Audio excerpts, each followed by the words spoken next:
Henry, what's going on, man? Thank you for coming on the show. Hey man, thank you for having me. Thanks a lot. Awesome, man. Well, I would love to hear what you got going on. I know that you're a happily married guy, got a couple kids, wife out in Arkansas, doing big things. So I'd love to hear everything that you got going on. Yeah, so I'm a buy and hold investor out here in Arkansas. I've been doing it for I say 3.5. It's probably getting closer to 4 years now, somewhere between 3.5 and 4 years. So yeah, 3.5 years ago, I bought my first rental and realized that this business was going to be more than just a retirement supplement for me. And after I bought that first rental, I blew it up, and so now we've got 65 rentals. We flip about 10 houses a year, and oh man, constantly on the hunt finding deals, and then figuring out how to monetize those deals.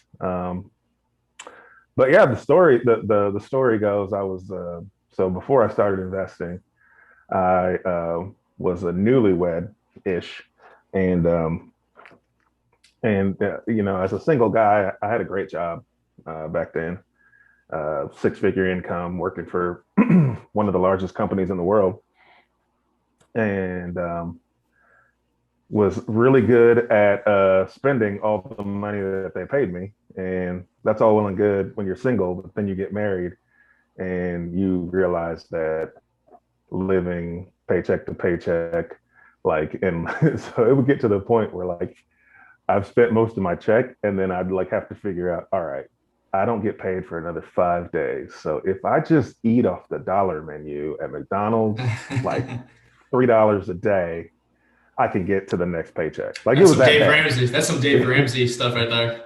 Yeah, but the opposite. Like, it would spend all the Exactly. money first. And so that doesn't work when you got a wife anymore.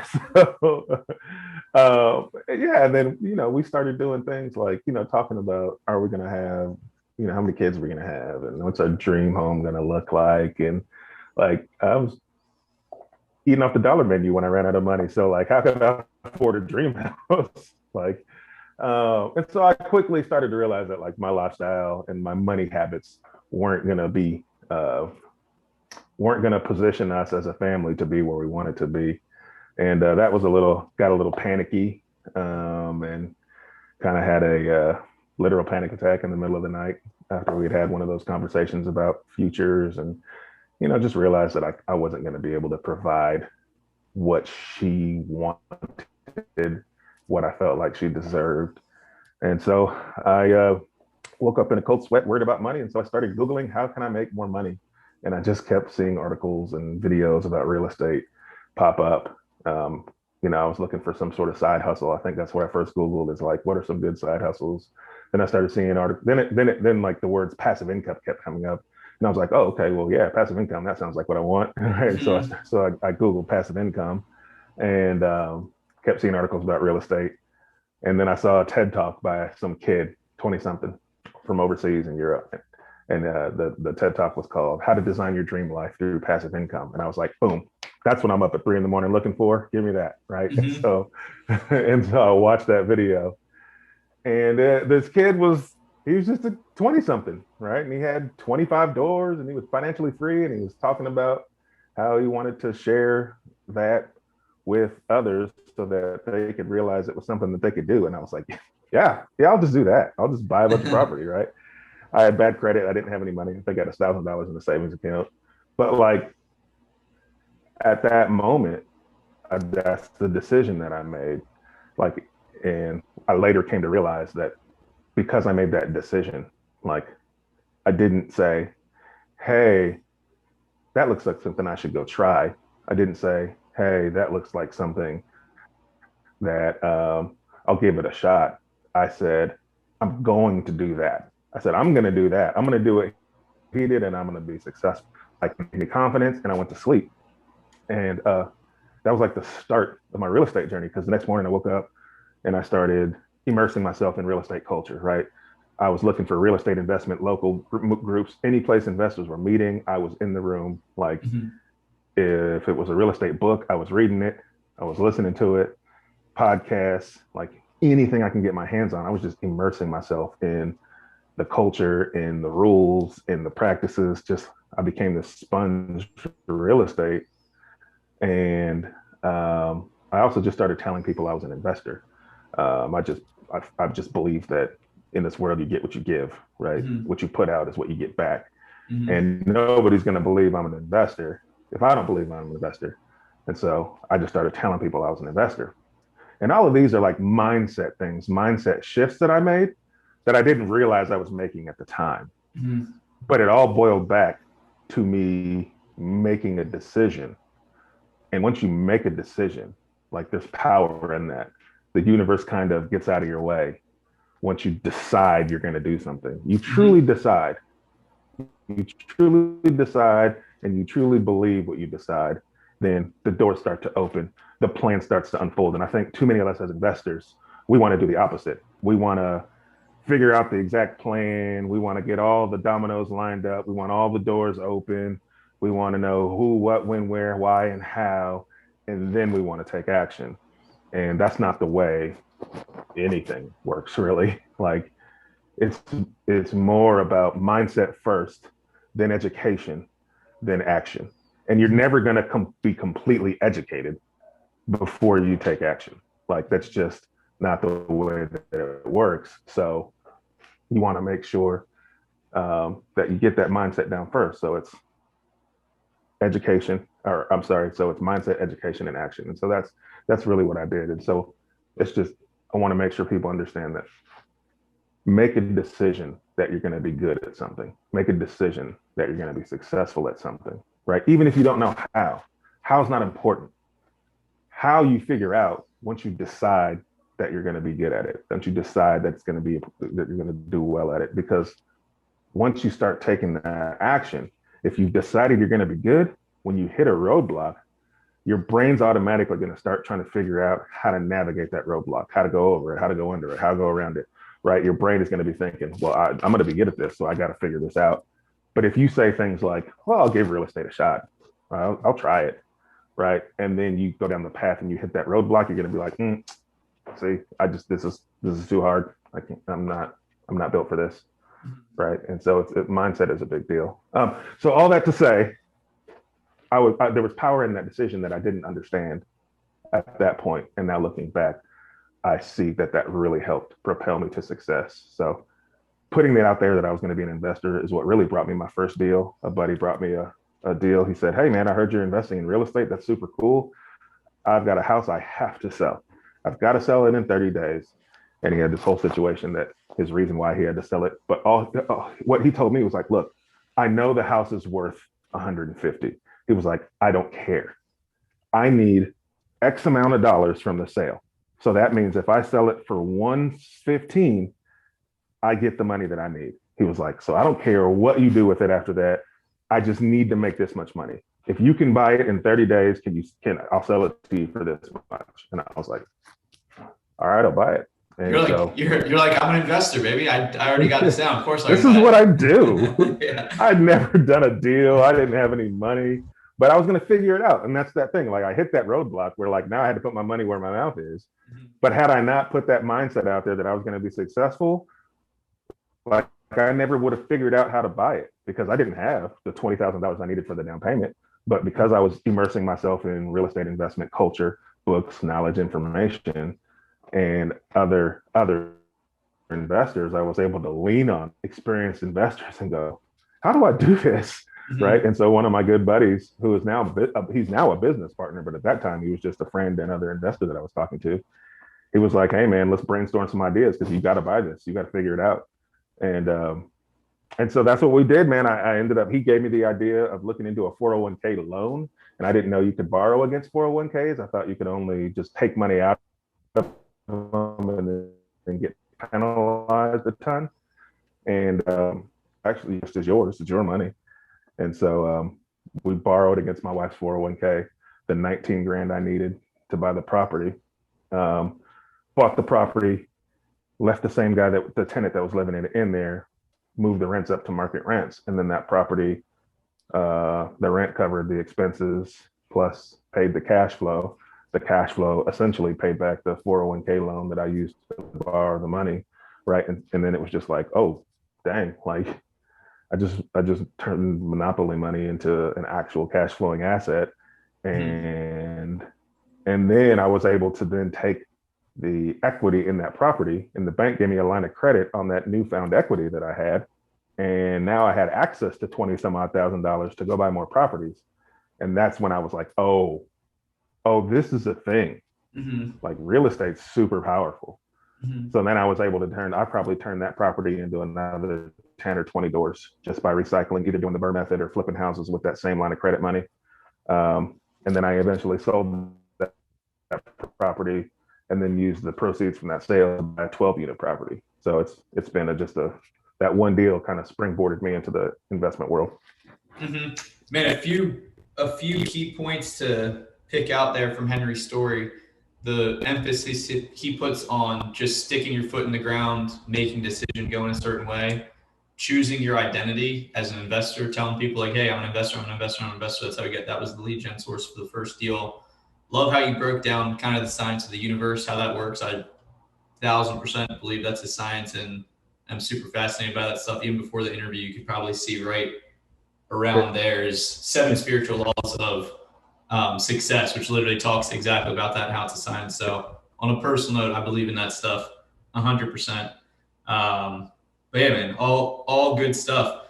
Looks like, and like when you're saying your interview or your intro for the interview, you only been in the real estate game 3.5, 4 years. So you're relatively really new in Yeah. the space and having a ton of success. I think that you outlined a good bit of that with the belief, identity, taking massive imperfect action. I know that's a lot of things that we talk, like a lot of commonalities. The other thing was being obsessed, kind of like, Yeah. I guess living how you identify yourself. Like if you say you're an investor, you want to have all these doors, live financially free, and really make that decision. That's you're taking action on a daily basis. Your snapshot of the day looks like somebody that does that. You're podcasting, listening to podcasts, reading books, talking to sellers, telling everybody you're an investor, things like that. So a lot of good stuff to unpack there, guys. If you listen when you're listening to the beginning portion of this interview, do we want to talk a little strategy as far as how you're able to do all these, keep rolling that money over? And like I was telling you before we started recording, a lot of people are wholesaling that are listening to Yeah. this show.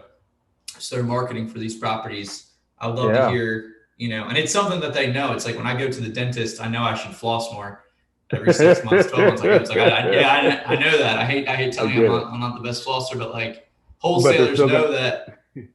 but they're still gonna poke you in the gums with that sharp stick anyway, right? They're Exactly. still gonna yeah, right. Exactly. So wholesalers, they kind of hear like, hey, you should hold some property, Yeah, passive income, stuff like that. I would love to hear kind of your perspective and philosophy behind why they should be trying to hold sure. some instead of flipping everything. Sure. I'll gladly be your sharp stick. Um yeah, guys. So I'll start by telling you about my business, right? Because it's not much different than what a wholesaler's business is. Yeah, let's do that. So once I did that first deal and I learned how powerful real estate was, like my immediate thought was, because my original goals, it's funny, I have them written down on a book somewhere around here, like the very first goals that we had. But my original goal was to buy one property a year for the next 5 to 10 years. And once I saw how powerful real estate was, like I think we did 20 some odd deals that first year. Like, so we went crazy. And so yeah, once I did that first deal, I was like, all right, I got to figure out how to do this at a larger scale because this is super powerful. And so because I was in the real estate meetups and always around other local investors, like every meeting I would go to, I would keep hearing investors say, yeah, I'm looking for deals. I'm looking for deals that just hard to find. I'm looking for deals that just hard to find. And I was like, why is everybody saying that? Like, I just I'll just figure out how to find good deals, and then I'll always have a room full of people that'll buy them if I don't want to keep them. And so like I changed my focus at that point because at that before I was like, all right, I need to be able to find good rentals because I want to be a landlord. And then I changed my focus to say I just need to be able to find good deals. If I don't want to keep it, I got a room full of people who will buy them. Um, and so I changed my focus and I widened my search And so I did everything. All the research on like marketing and marketing tactics. And I know it's all changed since then, but I'm still what you would call a real estate old school guy. Like I do direct mail. That's my main lead gen source. I don't do anything else. I'm testing out some cold calling right now. Like I just started yesterday. Like we just sent the list over to Nice. the cold callers. And But that's it. You're in Northwest Arkansas, just to give context of the Yeah. yeah. And Roughly so like how big is like the population, like average ARV and stuff like that of just to give rough numbers for context people listening. yeah, I would say your typical starter home right now, 3 bed, 2 bath, single family home is going to run you anywhere between 175 and 250, depending on size and neighborhood. Um, then the next tier of homes is going to run you like 250 to 350 for your 4 to 5 bedroom houses. Gotcha. So that first deal that you did is probably close to around the deals that you've been continuously doing over the last few Yeah, years. yeah, absolutely. So I try to stick to in my marketing. I don't want giant homes. I like to be able to sell the first time home buyers if I'm going to sell it or rent to um, the majority of the rental market, which wants 3 bedrooms or less. Um, Cool. and so I just became a deal finder. And my thought was always like, I'll just find a bunch of deals and then I'll keep the ones that I want, or I'll try to keep as many as possible. But if I can't, then I know I can get rid of it because there's not a lot of people getting good at finding deals.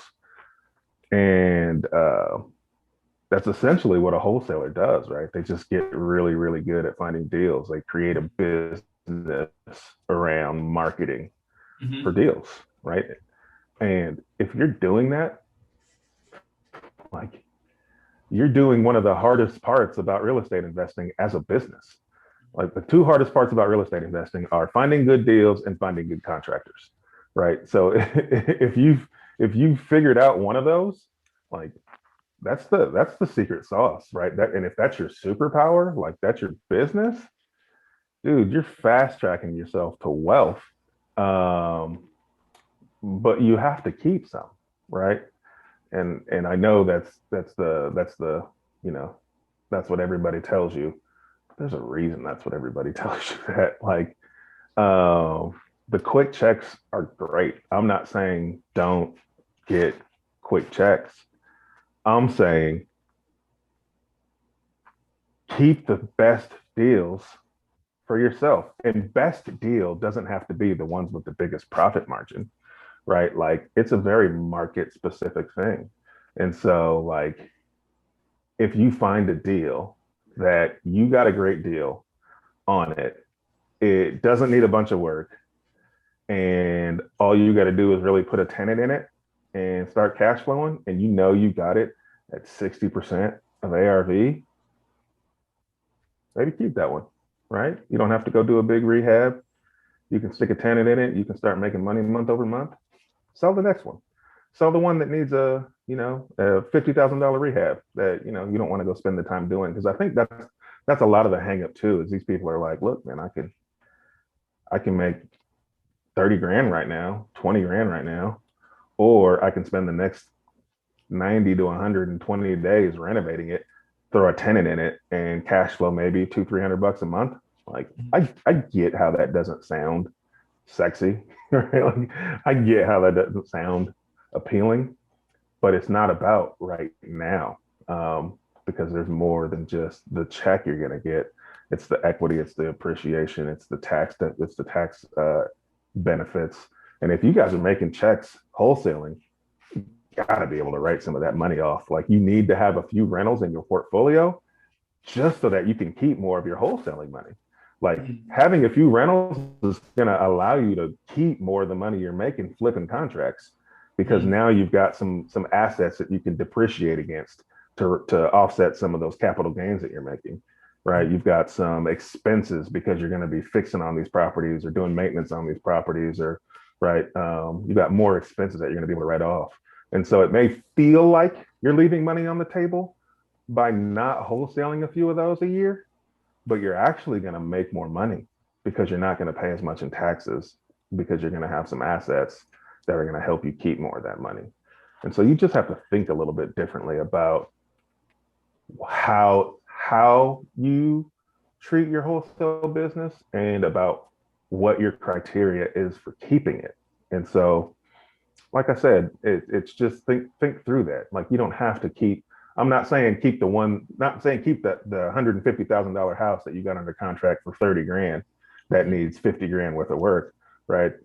Maybe that's not the one you keep, but maybe you keep the $150,000 duplex, right, that you got under contract for, 90, and it only needs 10 worth of work, right? You can send somebody in there to do 10 grand worth of work, stick 2 tenants in it, right? Now you got 2 doors and you've got rent coming in within the next, 30 to 60 days after you bought it, right? And then wholesale those other ones with the big profit margins. But now you've got some doors to offset the gains that you're making. Plus, you're going to be making income on those for the rest of your life.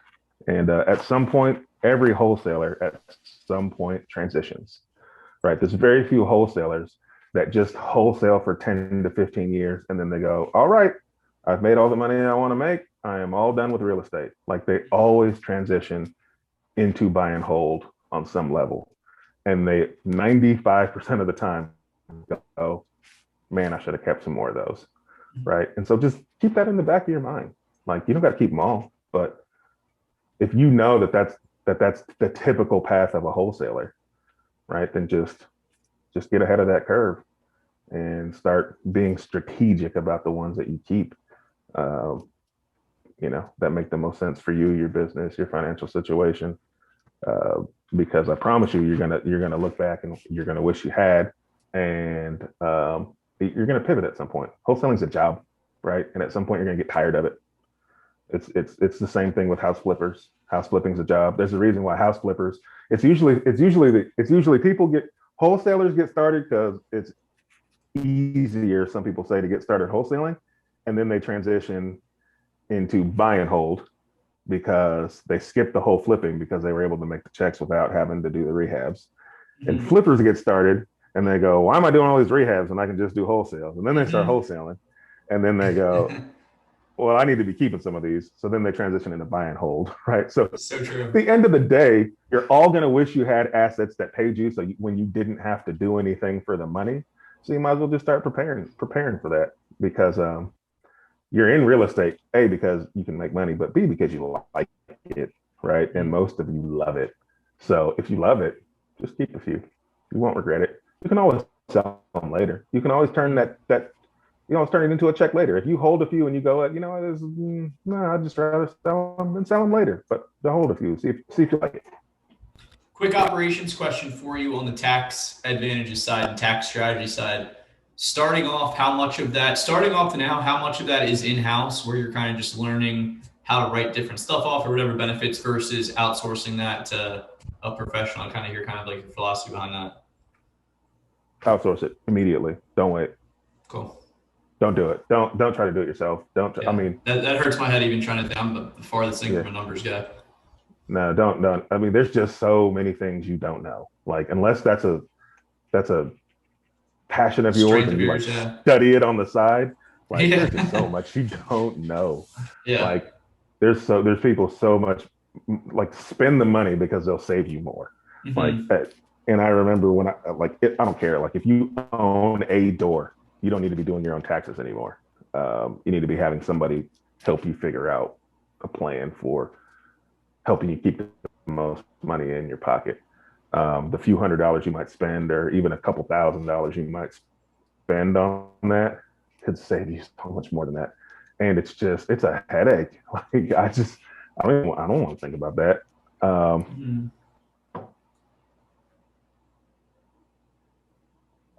So it's all about, like, for me, like, what to depreciate, and it wasn't worth it. Now, I know the basics, right? Keep your receipts, right? There's certain stuff I know I can write off, but pay somebody immediately. Don't. So what is your team? What is your team look like? School for it, and you love it. Exactly. Yeah. Unless that's really a side hobby of yours. Right. Just Yeah. Fourth of July weekend at the pool, just reading tax strategy books. Right. Right. Yeah. No, so my I've got a property manager in house, right? And so we hired my sister-in-law, and she handles most of the property management stuff right now. I've Oh, got um, it's really like a family operation. My wife does a lot of she just left her job recently, and so now she's transitioning to where she's helping me with um, managing the contractors and making sure that part of the business is running smooth. And then I focus mostly on uh, teaching. So I've got courses and coaching that I focus on, and speaking engagements and things like that. So that's typically where my focus is. And then we have other people we like. I have my title company is the same title company I've used since day one, and they take a huge weight off of our shoulders with the amount of work that they do for us. I've got a great relationship with a real estate agent. None of my team are agents. Um, so I built a relationship with a real estate agent where they run all my comps for me, and so I get accurate comps. And then that any leads that don't pan out from an investment perspective, I pass to him, and he lists them. So he gets listings from my marketing, essentially. Because if I walk into a deal and I'm like, hey, you don't need me. I'm not the tool that you need to utilize. Your house is in great shape. You're literally going to make 30 to 40% more money than I can offer you if you list it just as it sits. And so I tell people that I never try to talk them into taking my offer unless it's absolutely the best option for them. But I'll pass those leads to him, and he'll list them. I don't get anything for that. And so we got a good working relationship. And then when I flip a house, he lists all my flips, so he's my listing agent. And so there's a great like win-win scenario for us working together. So he runs tons of comps. Doesn't matter if he's going to get the listing or not. He's happy to run them for me because he gets tons of business that way. Um, so that's probably one of my best business relationships.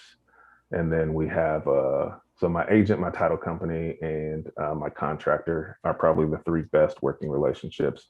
So I have a contractor that I've recently, um, I, I guess you could say he works for me full time. He's contracted, but once once I saw how good of a job he was doing, we just kind of sat down and said, all right, what does it need to look like from a dollars perspective or a volume of work perspective for you to just work for me? Like, how much work do I need to give you? And so we figured all that out, and that's what I give him so that he just works for me. And it's a great working relationship because I don't have to make all the decisions. He proved that he was trustworthy. He proved he knows what I like my houses to look like. He knows that I want to provide a quality product. And so if something comes up that needs attention, he doesn't have to call me. He knows to take care of it. Now he knows at some point he might need to call me depending on the dollar amount, but typically he just takes care of it and he sends me the bill and I trust him. So that's probably the three best working relationships that I have. love it. What are the best ways for you, or that you'd recommend for financing some of these rental deals? If they have investors listening to this have an opportunity to hold on to something, what's kind of your best way to do that? And I know that you have the book on utilizing small banks to do Yep. that. 100%. Yeah, man. So I love using small local regional type banks using their commercial lenders. So I do commercial loans on residential properties. And so typically in those loan products, the banks are going to loan you 80 to 90% of the purchase price, and they'll typically lend you 100% of the renovation, right? And so a lot of you guys who are wholesaling, and maybe you're wholesaling because you're like, look, I don't have 50 grand to spend on this renovation. Well, you don't have to. Bank money's cheap right now. Interest rates are super low. And so you can go get a loan from a bank. And let's say you've got a property under contract for 50 grand, right? And it needs 20 grand worth of work. And that house is worth 150 grand when it's all said and done. That bank will loan you 85% of that 50 grand and they'll loan you 100% of that 20 grand. So all you need to come up with is 85% of 50 grand. I'm not good at math in my head, but I know that's not a ton of money. I mean, it's around 40, 45 maybe? Yeah. 42.5, something like that. So yeah, so you've got to come up with, you know, 6 grand, right? To cover the down payment, right? And so that's all you need to be able to turn that property into a cash flowing asset for the rest of your life. And with commercial loans, it's not like your traditional 30-year fixed rate conventional or FHA type loans where like they are very strict about where the down payment money comes from. Like if you go stand on the corner with a quarter cup, they want to know it. How much money did you make panhandling this month? Like, they don't like the small banks don't care. So if you want to go borrow that 5 grand from another wholesaler, or if you're wholesaling well, you shouldn't 5 grand's not going to be a big deal, right? Or if you've got, if you need more than that, 10, 15 grand, you can go borrow that from another investor who wants to make some passive income on their money sitting in a bank account. Mm-hmm. And so you can pay them. You can say, hey man, can I borrow 15 grand for this down payment? I'll pay you $1,000 in 90 days for letting me borrow 15 grand for 90 days. And if it's just sitting in a savings account for 90 days, they're going to make like 10 cents. Right? Like Right. there's the interest rate on that money is terrible in the savings account, right? And so you're basically going to pay them $1,000 passive income to borrow their money. And so now you've bought a real estate deal with absolutely no money out of your pocket, and you've turned it into a cash flowing asset for the rest of your life. Then you refinance it. When you're done, you pull your down payment money back out, you put it back, you give it back to them with their extra $1,000, and now you've got an asset free, or an asset that's paying you that you don't have any money into the deal. So there's tons of ways like that. Yeah, I teach all that stuff in my course, it's a course that I turned into a book. Um, uh, but yeah, man, I love bank money. Bank money's cheap. Typically, people are like, they teach hard money, and hard money's a decent tool, but not necessary in this environment if you've got decent credit. Now, if your credit's shot, then hard money is a better option because they're less concerned about your credit. But if you got decent credit, 680 or higher, bank money is so much cheaper. They don't charge the points and the fees that hard money is going to charge you. Hard money's it's all about tools in the tool belt, right? And so like you want to find the right tool or the best tool for the job. So it's not that you can't get the job done with hard money. It's just, is it the best tool? Is it going to be the most cost effective way to do it? Oh man, where is the best place to follow you, and where's the best place to check out your book? Yeah, best place to follow me is on Instagram. You can follow me at the Henry Washington on Instagram. And you can get my book for free at www.henrywashington.com. It's a free book, just pay the shipping, and it's all yours. Awesome, man. Awesome interview, awesome to connect. And Northwest Arkansas, man, they got a superstar out there, real estate investor. So thank you guys for checking this out. Everything that you need for Henry's in the show notes to check him out, follow him, and hope you guys have an awesome day. Thank you.